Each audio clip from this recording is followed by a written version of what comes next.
arrives from outer space, blows in with the wind, rides in with the waves, and rises from the molten core of the Earth, just in time to save a planet in crisis.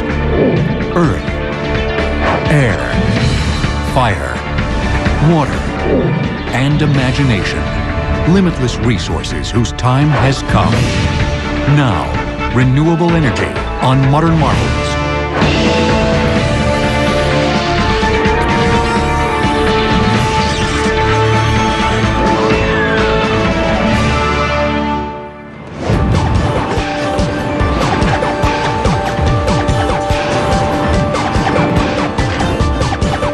The action never stops at the FedEx Regional Sort Facility. Located at Oakland International Airport in California, it's the shipping giant's hub for the Pacific region. 1,700 workers and a state-of-the-art conveyor system sort about 85 million packages per year. There's more than 250,000 packages that transit this facility in a given day. And we, in a month, are using approximately 450 to 500,000 kilowatt hours of power. To meet these electricity demands, FedEx decided to build its own power plant. It's silent, has no moving parts, and it's located conveniently on the roof. Taking advantage of abundant sunshine and 81,000 square feet of unused roof space, FedEx hired Sharp Solar to design this photovoltaic electricity system in 2005. Today, it supplies 80% of the facility's peak electricity needs. We're looking at a system here that's 904 kilowatts, a very large system. Might be the largest system, rooftop system on a commercial building in the state of California. And it's composed of about 5,700 solar modules, and that large array uses about 300,000 silicon cells. When sunlight strikes each of the silicon cells, it excites electrons, which are knocked free to form an electric current. Metal contact points carry the current away and complete the circuit. Typically, 40 solar cells make up a module. Several modules are combined into an array. The power off of these arrays are ganged up, put together, and sent down through an inverter. That inverter changes DC power to AC power. And that's it. In a split second, sunlight is converted into electricity, enough to power the beehive of activity below. It can power a light bulb on a desk, or it could power the whole sort system. One of the large benefits of solar power for commercial applications is that the system typically produces its maximum amount of power when utility prices are the highest, which is the middle of the day. When this system is putting out more power than the building is using, the power goes back into the grid and actually turns the meter backwards. And the system is pretty much maintenance-free. So we're very pleased with that, and it's just another way that FedEx can lower our environmental footprint and still give great service to our customers. What kind of environmental benefit can one rooftop bring? Over its 25-year guaranteed life, this one will offset 10,800 tons of carbon dioxide. That's the equivalent of removing 2,100 cars from the road. In an economy burdened by the costs of increasingly scarce oil and natural gas, and a planet already feeling the impact of fossil fuel-driven climate change, the technological revolution of our time is renewable energy. And say, welcome to the 21st century. Things are going to be different. Energy, sustainable energy is something that our kids care about and the mainstream public cares about. And renewables has to be part of the solution. Sunlight, wind, water, geothermal heat, and plant biomass are all essentially limitless resources. And they're all proven technologies that work right here, right now. The sun provides the Earth with unfathomable amounts of energy. In 1 hour, the Earth receives more energy from the sun than the entire human race uses in a year. With current technology, photovoltaic panels covering 10,000 square miles, or about 10% of the land area of Nevada, could provide all of the electricity used by the United States. Although photovoltaics, converting the sun's light to electricity, was not discovered until the 20th century, solar thermal, harnessing the sun's heat, is an ancient practice. Perhaps the earliest use of solar thermal technology was the south-facing home. Ancient cultures, including the Anasazi Indians of the American Southwest, designed their buildings to face south to maximize heat from the sun, which stays low in the southern sky during winter. In the summer, when the sun is high in the sky, the cliff face that extended over the building provided cooling shade. It's still a common design today. The Greeks built entire cities laying out the streets so every house could take advantage of sunlight during winter but avoid it during summer. Now the Romans went one step further and they discovered that clear glass will trap solar heat. So they covered the windows with glass. They became what the Romans called heliocamini, which mean solar furnaces. 2 millennia later, the 19th century equivalent of this technology was born. The rooftop solar water heater, which traps the sun's rays in a glass collector and rapidly heats up water inside insulated glass pipes. At the turn of the 20th century, 30% of the homes in Pasadena, California, used solar water heaters. The same concept is used today to cheaply provide hot water to millions, even in cold, cloudy climates. For almost every homeowner, heating water is the #1 use of natural gas electricity. And using the sun to heat is much cheaper. Solar thermal energy can also cheaply produce electricity. Giant solar power plants, like this one in California's Mojave Desert, don't use photovoltaic panels to convert light into electricity. Instead, mirrors focus solar rays onto a thin absorber tube that runs along the mirror's focal point. Inside the tube is synthetic oil, which is blasted with intense heat. Like about 1,000 degrees centigrade. One word of advice, never put your hand at the focus of a concentrating mirror because it will just make an immediate hole through your flesh. The superheated oil boils water into steam, which turns turbines. The oil then recirculates through the closed-loop system.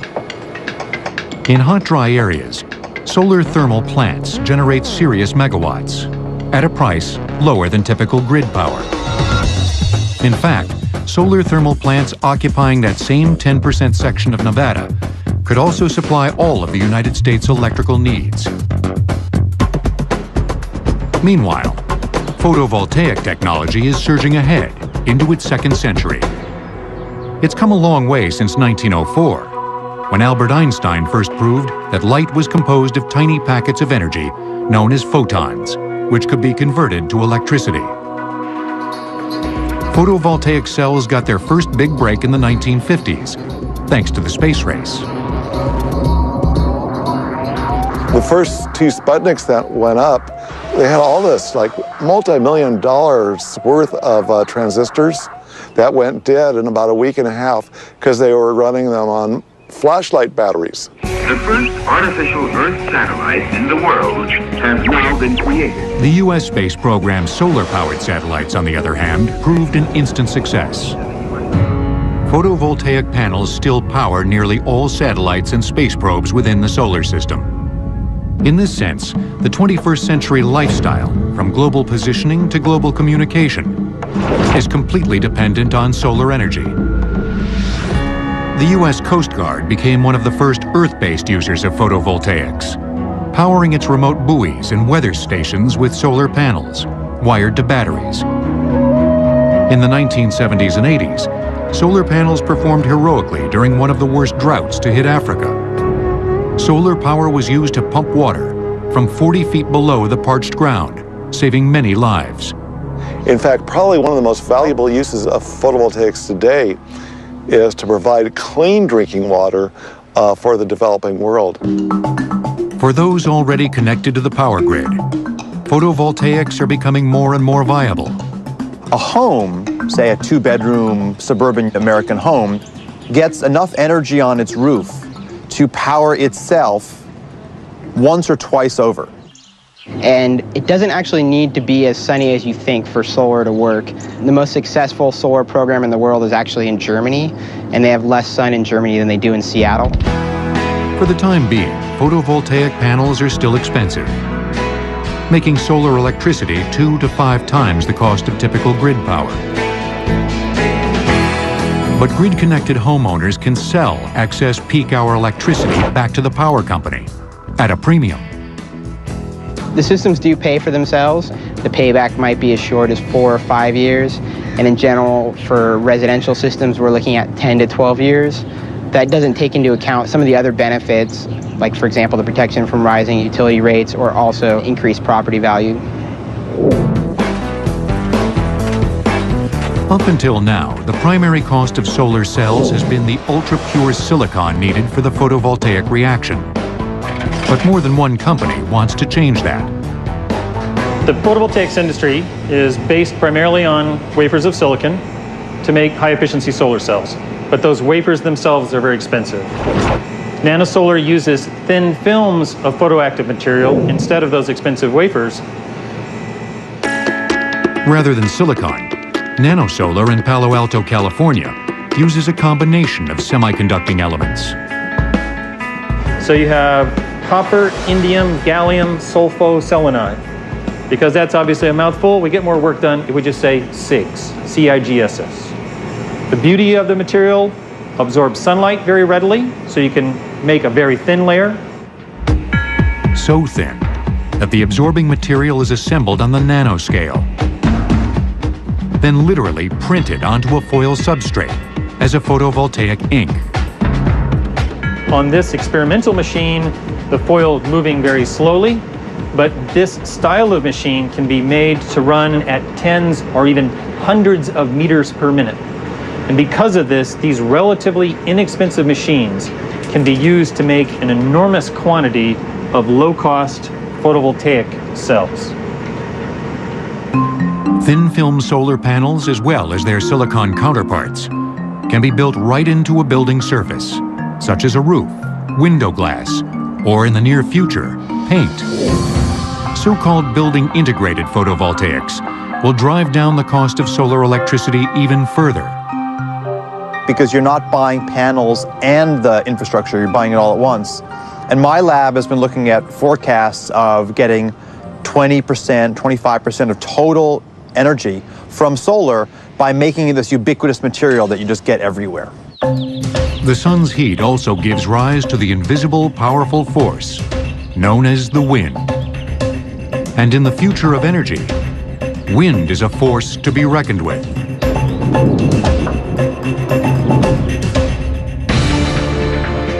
Solar water heaters are mandatory for all residences in Israel. Other governments are considering similar requirements. Renewable energy will return on Modern Marvels. We now return to renewable energy on Modern Marvels.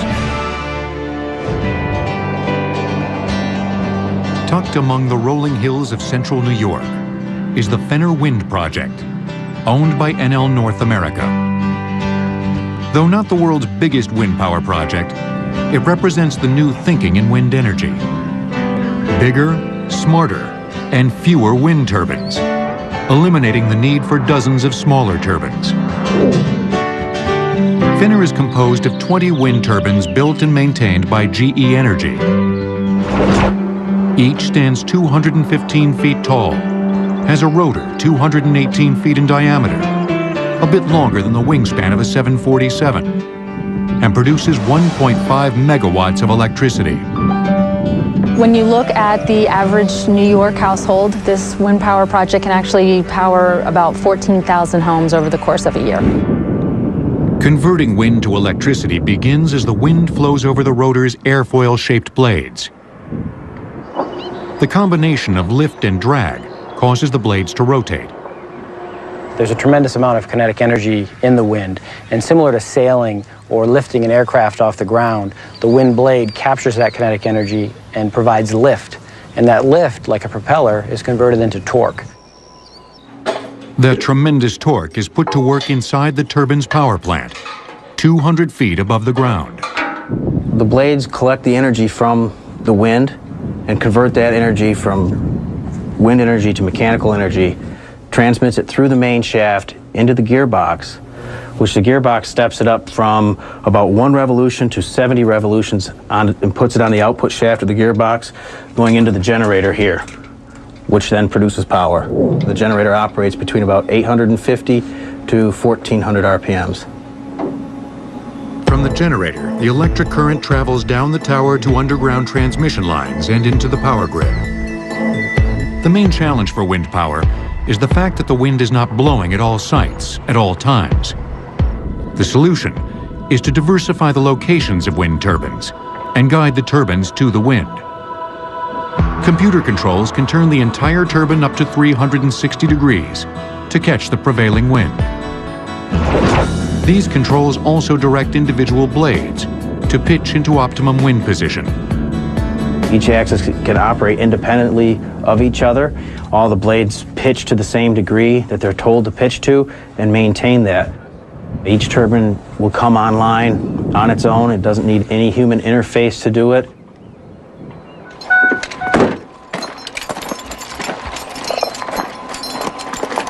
Technicians are needed to perform maintenance on the turbine and to change a light bulb on occasion. Those with a fear of heights need not apply. I have the benefit of having probably the best office window in Madison County. I mean, if you look out the top, it's absolutely gorgeous up here. Clusters of wind turbines are often called a wind farm. And in the case of Fenner, New York, it really is a farm. The land is owned by local farmers like Donna Griffin. For landowners, going green is a good way to make some green. We have a lease with them where they pay on the production of each turbine. It's just another crop that we harvest. It's much easier than harvesting our other crops. The wind is free. As long as the turbine is turning, we know we're gonna get paid. From New York to North Dakota, American farmlands and badlands are turning into wind-swept power plants. The United States has some of the best wind resources in the world. Just to calibrate you, North and South Dakota theoretically have enough wind to power the whole country.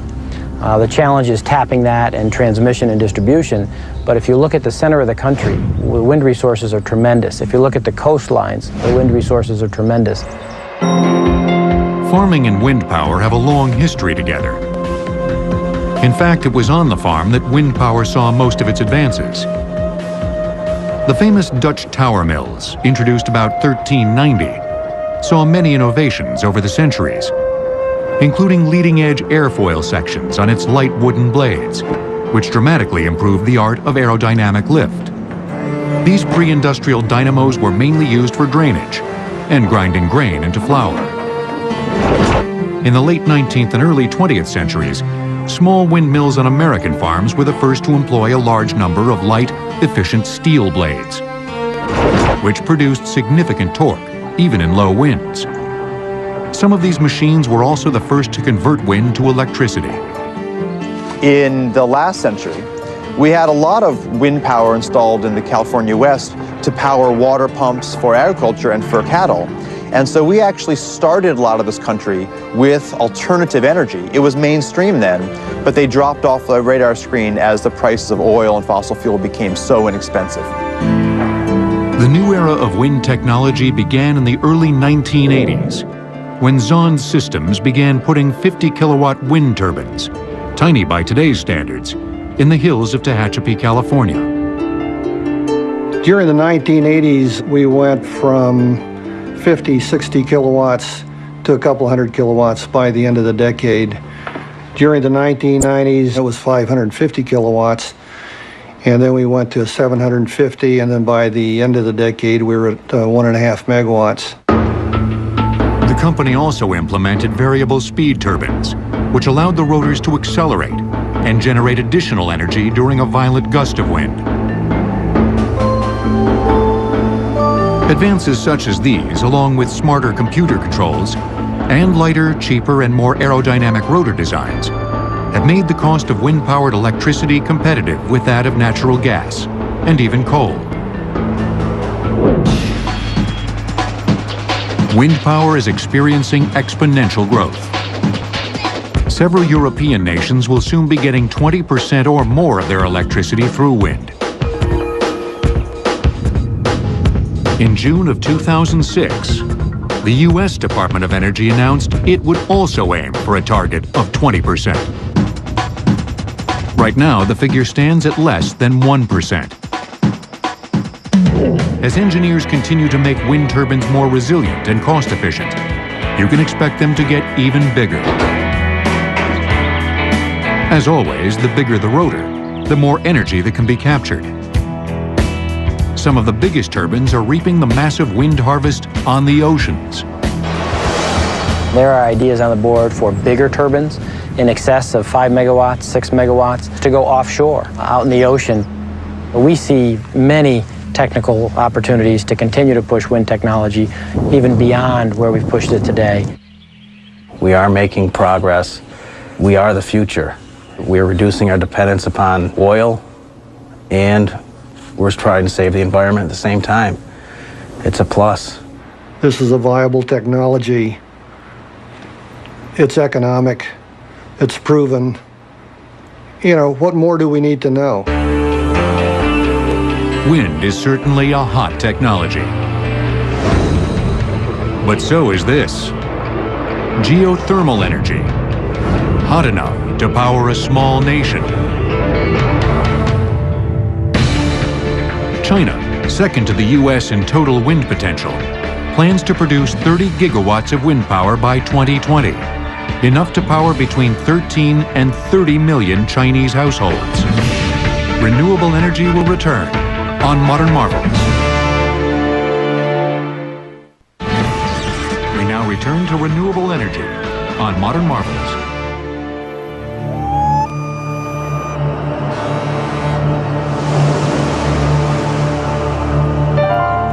A small island nation, ringed with volcanoes and perched just below the Arctic Circle, has emerged as a world leader in renewable energy.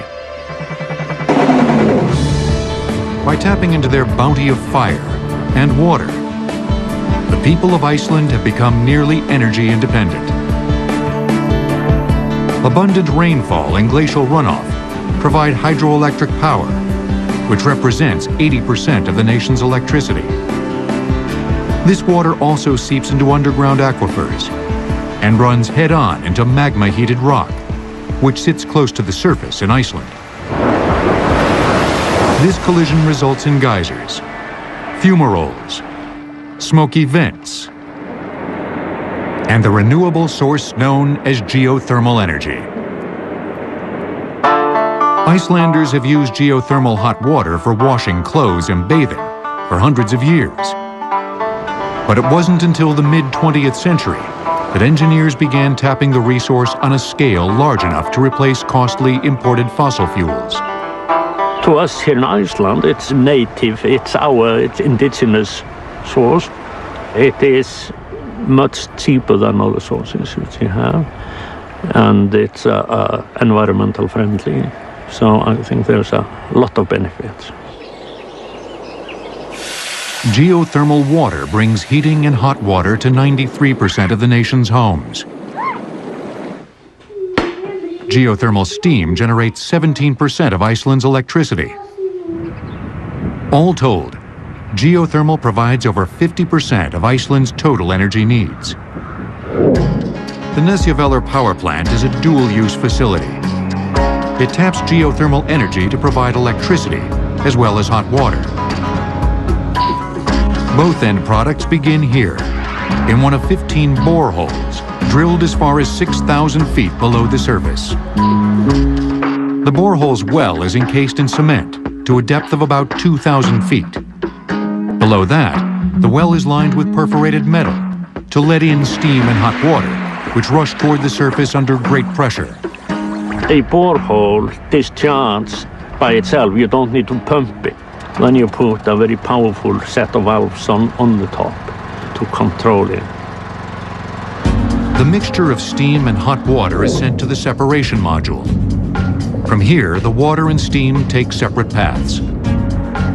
The steam heads for the demister to remove moisture that could damage the turbines.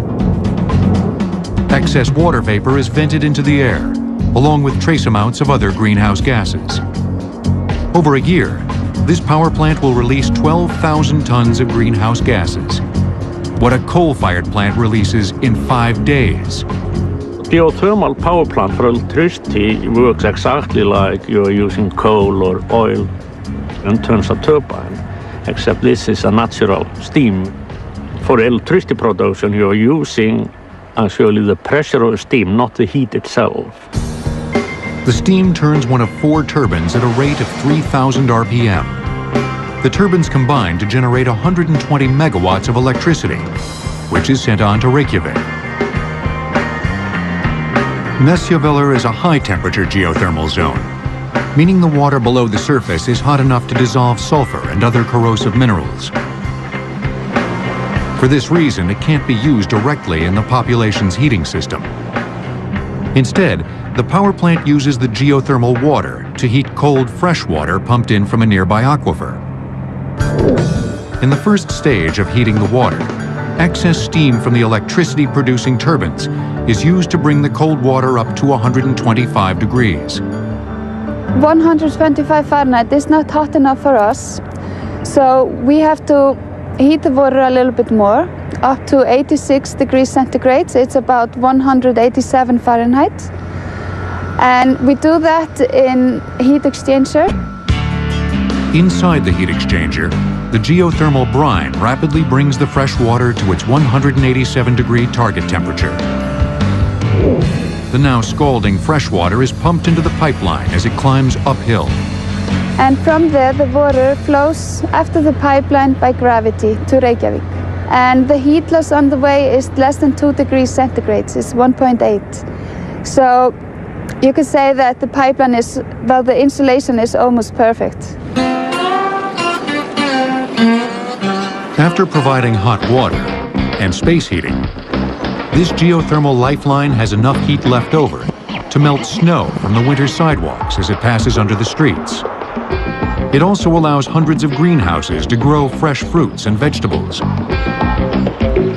Even the geothermal brine finds other uses.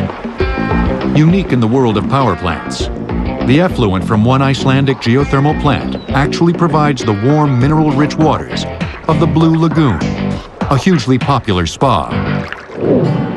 The Icelandic government has set an ambitious long-term goal: convert all the nation's cars, and even its fishing fleet, to run on clean-burning hydrogen, produced by geothermal and hydropower.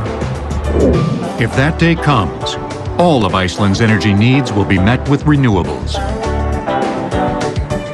Iceland is far from the only place on Earth with rich geothermal resources. Generally, where there's volcanic activity, there's geothermal energy. One study estimates that 865 million people in volcanic regions from Japan to Idaho could get their electricity through geothermal. That's 17% of the world's population. But there's another form of geothermal energy, less exotic, yet very effective, that any homeowner can tap into. It's known as ground source geothermal. Nearly everywhere on Earth, about 8 feet below the surface, the air is a steady, cool temperature, between 50 and 75 degrees. To capture that air, a trench is dug below the building and tubing laid in.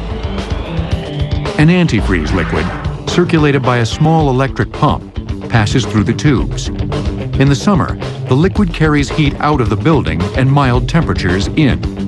In the winter, the warmer ground air heats the liquid, which flows into the colder building. It's in effect an underground heat exchanger. As the prices of heating oil and natural gas continue to go up, more people will start to look down. And like all renewable energy sources, geothermal will be there, waiting. Renewable technology clearly has what it takes to power the grid and heat our homes. But what will it have to say about the future of the automobile? From ethanol crops to electric cars, it's a heated debate. The first plant to generate electricity using geothermal energy is in Tuscany. It began producing electricity in 1904, and today provides power for about 1 million Italian households. Renewable energy will return on Modern Marvels. We now return to renewable energy on Modern Marvels.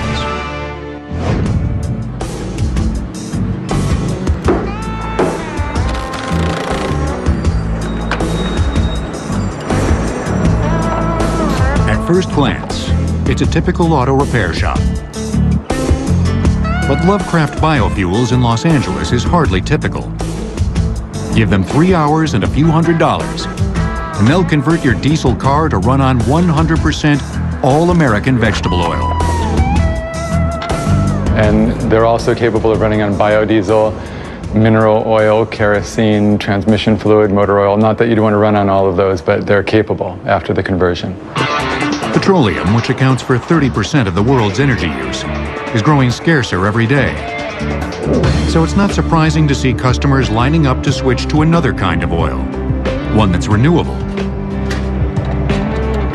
For many diesels, the conversion process simply requires adding a special high-flow filter and a heat exchanger, which uses coolant heated by the engine to raise the vegetable oil to the right temperature. And if you get that balance right, the engine runs great. It even can run better than on diesel.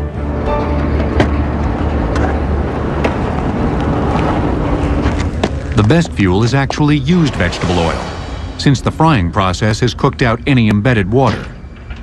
So if you work a deal with the restaurant, pick it up for free, you're saving them a fortune and you're saving yourself a fortune. That's because the restaurant avoids its usual oil disposal fee, and the driver gets free fuel. Of course, new vegetable oil works just about as well. Cottonseed seems to run the best, but soybean is the easiest to find. It runs great and it's the cheapest. So we're really advocates of soybean oil. It can bail out farmers. It keeps the money in the U.S. economy, and there's already an infrastructure in place. While the idea of running a car on cooking oil may hold a certain comic appeal, vegetable oil fuel is part of the solution to a deadly serious problem. Nearly 20% of the world's global warming greenhouse gases come directly from automobiles.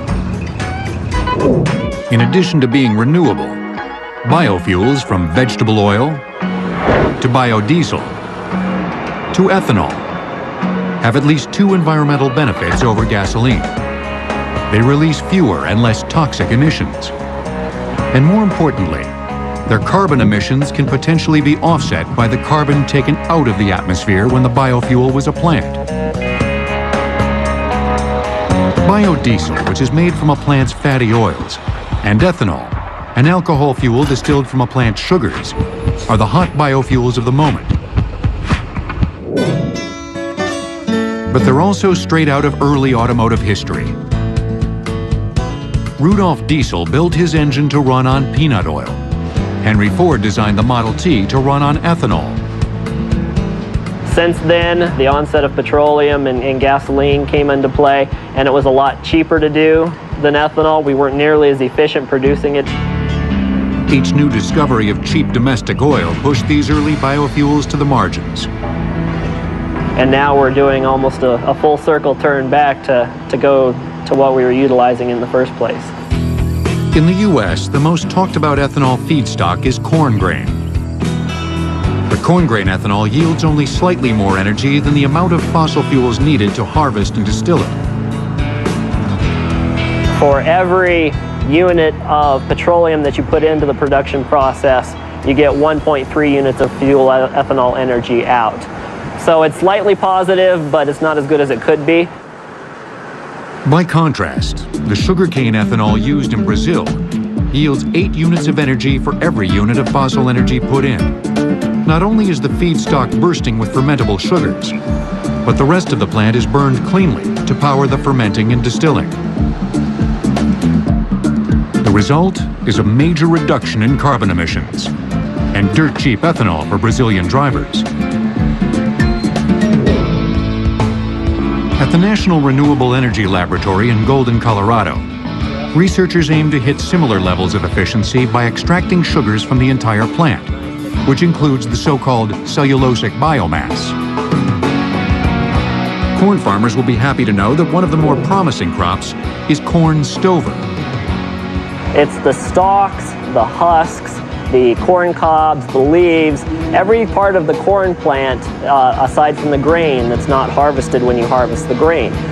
So oftentimes it's left laying out in the field. There's not a lot of current uses for it. The hard part is converting the tough cellulose fibers into sugars using bioengineered enzymes. But the payoff could be tremendous. With biomass, we're talking ratios on the order of 10 to 1. So for every unit of fossil energy or petroleum that you put into the process, you get 10 units of fuel energy out the back end. The tall prairie grass, known as switchgrass, may prove an even more powerful biofuel crop. Not only can you get more tonnage of biomass out of an acre of land with this type of material than you can, say, with corn stover, but there are a lot of other benefits as well. It doesn't take nearly the amount of water or fertilizer to make it grow. It's very fast growing. You can harvest it once, maybe even twice in a year, and has a wide geographic range across which it can grow. You know, North Dakota all the way down to Texas, to the southeast. Biofuels aren't the only way for renewable energy to clean up the automobile. There's also the power grid. This is a plug-in hybrid. Like other hybrids, it runs on a gasoline engine and an electric motor, powered in part by the momentum of braking. But Felix Kramer and the California Cars Initiative have taken these already fuel-efficient cars, in this case a Toyota Prius, a step further. They've beefed up the battery pack and converted it to run on electricity taken straight from any 120-volt outlet. Plugging this car in is really easy. I timed it once. It's about 9 seconds. All you really do is you take that, plug it into here, 120 volts in your garage, nothing special, and you're done. The gasoline is used only as a range extension fuel. Under 35 miles per hour, not a drop is used. Above that speed, the gas and electric motors combine for an average of 100 miles per gallon. And the range of this car is unlimited because it's also a gasoline car. This is a car that you get to plug in, and you can plug it in whenever it's convenient. You're not worried, oh, am I going to run out of power? Cars that get 100 miles per gallon and more will be necessary if the world's farmlands are to grow fuel as well as food. With current MPG standards, there's simply not enough acreage to supplant the world's oil habit without endangering its food supplies. In 2006, the brilliantly simple plug-in prototypes greatly impressed senators and representatives from both sides of the aisle. And Congresswoman introduced me, and I stood up and I said, I'm here, and actually I brought my infrastructure with me. And that got a big laugh, because this is the only infrastructure that a car needs. Of course, electricity today is generated largely by fossil fuels. But plug-in proponents envision an increasingly green power grid to charge the car's battery, and cellulosic biofuels to fill the tank. There are some corporations that are talking about installing solar carports where they have photovoltaic cells on the roofs of their parking garages, and people with plug-in hybrids or pure electric vehicles can plug in during the day. While biofuels and plug-in hybrids surge ahead, a new wave of renewable technology is coming in with the tide. The estimated ethanol yield for switchgrass is 1,150 gallons per acre. Currently, Sugarcane yields about 662 gallons per acre, and corn grain 354 gallons. Renewable energy will return on Modern Marvels. We now return to renewable energy on Modern Marvels.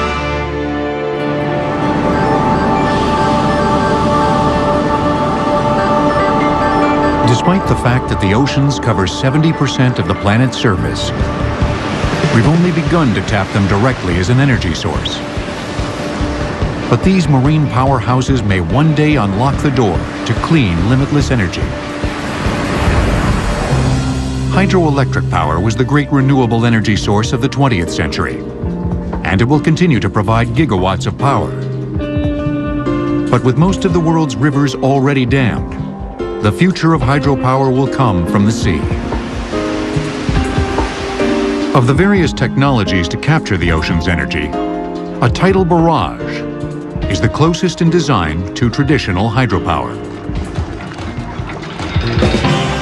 The barrage is essentially a dam, collecting water from high tide until there's sufficient potential energy for power generation, then forcing the water through turbines when released during low tide. The world's largest and oldest tidal barrage at Lorence, France, began producing power in 1966. Today, it still powers 240,000 homes.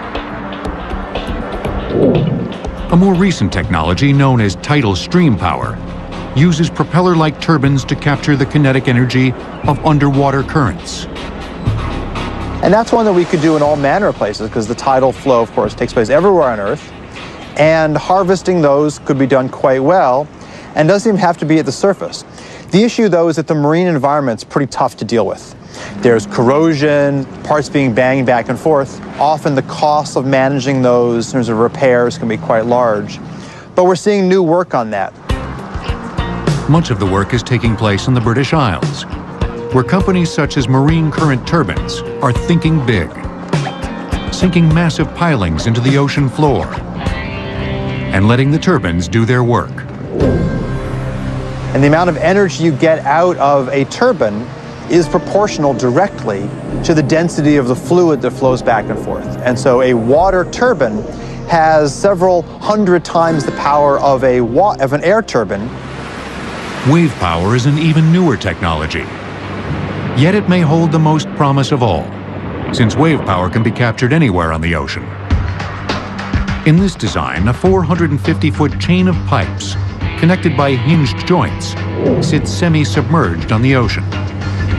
Each motion of the waves is resisted by hydraulic rams located in the hinges.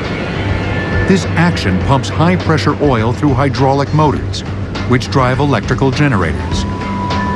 Electrical transmission lines also keep the floating power plant tethered to the ocean floor.